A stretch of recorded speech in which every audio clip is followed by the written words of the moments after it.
Chers candidats franchisés, bonjour et bienvenue dans cette vidéo dans laquelle je vous propose de discuter d'un élément qui me semble non négligeable dans la décision que vous allez prendre en rejoignant un réseau de franchise.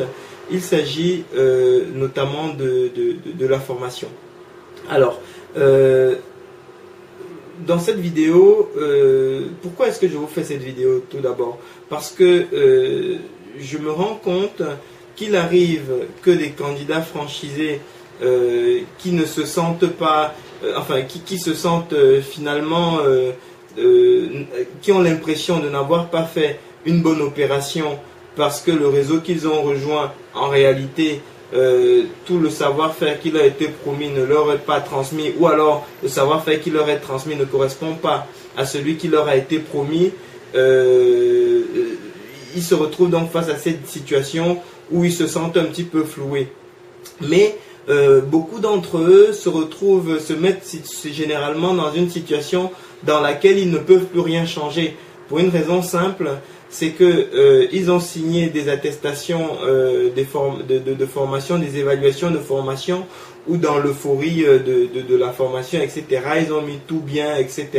Toute la formation était parfaite, ça ne ménage pas les superlatifs. Et par la suite, ils se disent bien, bon oui, mais finalement, au fond de moi, enfin, j'ai quand même quelques doutes, mais ça, ils ne le marquent pas.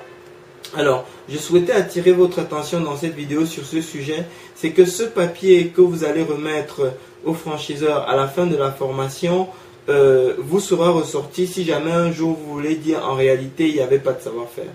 Aujourd'hui, dans la plupart des réseaux de franchise, il y a du vrai savoir-faire, les franchiseurs sont professionnels, ils savent mieux ce que c'est, il y a de moins en moins d'escrocs, mais il arrive encore que vous tombiez sur des gens qui prennent qui vous encaissent votre chèque, et par la suite vous avez l'impression que les informations qui vous sont transmises ne sont pas substantielles ne seront pas substantielles pour vous permettre de développer votre activité. À ce moment, c'est à ce moment-là qu'il faut réagir.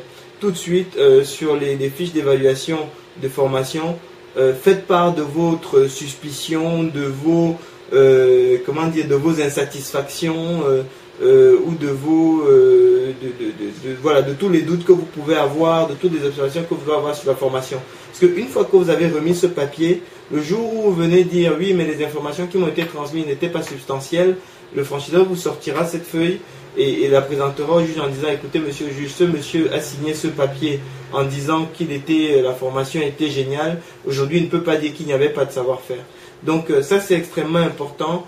Il faut être tout à fait objectif dans la façon dont vous évaluez la formation, parce que ça vous protège pour toute la relation, mais surtout l'effet bénéfique, c'est que ça permet aux franchiseurs, ça attire l'attention l'attention du franchiseur sur le fait que soit il a survendu son savoir-faire, soit alors il a entre guillemets sous-estimé sa tâche de franchiseur. Mais en tout cas, ce qui est sûr, c'est que ça protège votre investissement. J'espère que cette information vous permettra de mieux juger, de mieux vous préparer à rentrer dans la relation de franchise, et surtout de sécuriser votre investissement pendant toute la durée de la relation, parce que vous aurez à chaque fois dit les choses comme elles étaient, pas plus bien, pas moins bien, mais juste comme elles étaient. Et comme ça, X années après, on est quand même toujours possible de savoir exactement ce qui s'est passé au départ de la relation. Voilà. Ben écoutez, je vous souhaite très bon succès pour votre projet. Je reste à votre disposition. Je suis Ahmed Laminsi, consultant en franchise. Merci.